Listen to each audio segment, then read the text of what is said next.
ధనము గలవానికి స్నేహితులు అధికముగా ఉందురు.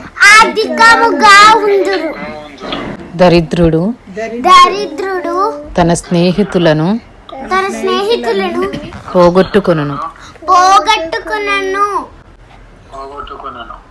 దాతకు అందరూ స్నేహితులే. భేదవాడు తన చుట్టములందరికీ అసహ్యుడు. అట్టివానికి స్నేహితులు మరీ దూరస్తులగుదురు. వేదలను కనికరించువాడు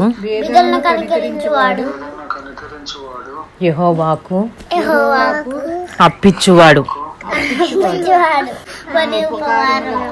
ఆయన